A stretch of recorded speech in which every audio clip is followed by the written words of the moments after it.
আপনার সাথে ওটা কে? এটা আমার বন্ধু। আপনার বন্ধু কথা বলি না, আমাদের কাছে রেখে যান, আমরা কথা শিখিয়ে দেবো। এই তোরা থাম তো। কি রে, এদের সঙ্গে তুই কথা বলিস নে? না, চেনা নাই, কি কথা বলবো? কি রে রাহুল, ওই ছেলেটা সকাল থেকে কিচ্ছু খায়নি, তুই তো কিছু খাইনি গা? দাদু বাবু কি হয়েছে?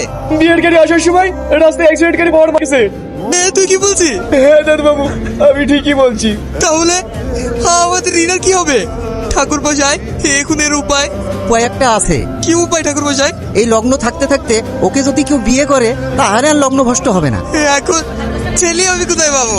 কে আমার মেয়েকে বিয়ে করবে? বিজয়, কি সব এলোমেলো হয়ে গেল বল। কাঁদিস না রাহুল, তোদের যদি কোনো আপত্তি না থাকে তাহলে রিনাকে আমি বিয়ে করব। এতে আমার আপত্তি কিসের? হে তোমার চরম পাওয়া। কিন্তু একটা কথা, আমি রিনাকে বিয়ে করে এই মুহূর্তে বাড়ি নিয়ে যেতে পারবো না, কারণ আমি বাবাকে কিছুই জানাইনি। আমি বাড়ি গিয়ে বাবাকে জানাবো, তারপরে রিনাকে নিয়ে যাব। এতে কোনো অসুবিধা নেই। কিরে, তোরা সব কোথায় আছিস? শাক ভাজা। ড্যাড, তোমার সঙ্গে আমার কিছু কথা ছিল। ঠিক আছে বল। আমি বিয়ে করে ফেলেছি। বিয়ে করে ফেলেছিস মানে? আমাদেরকে জানানোর প্রয়োজন বলে মনে করলি না?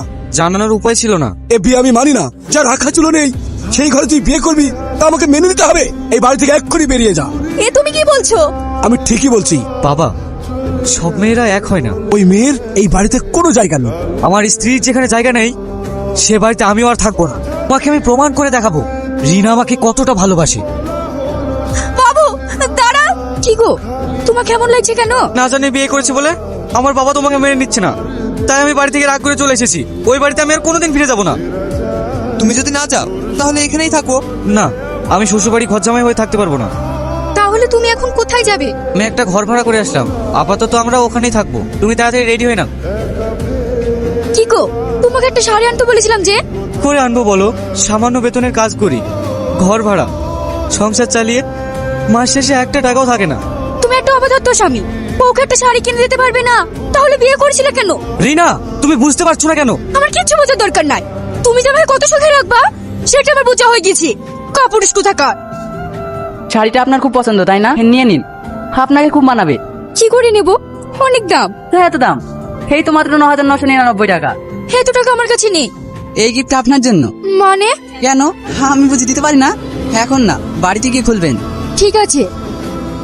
বিজয়, ওকে যে কাজগুলো দিয়েছিলাম সব রেডি হয়েছে? স্যার, আপনি কয়েক মিনিট টাইম দেন, আমি সব দিয়ে দিচ্ছি। Thank you. এটা সেই শাড়ি যেটা তুমি পছন্দ করেছিলে। তুমি পারবে না এই শাড়িটা পরে আমার সাথে ক্যাফেতে দেখা করতে? কি গো, এখন কোথায় যাচ্ছো? সেটা তোমার না জানলেও হবে।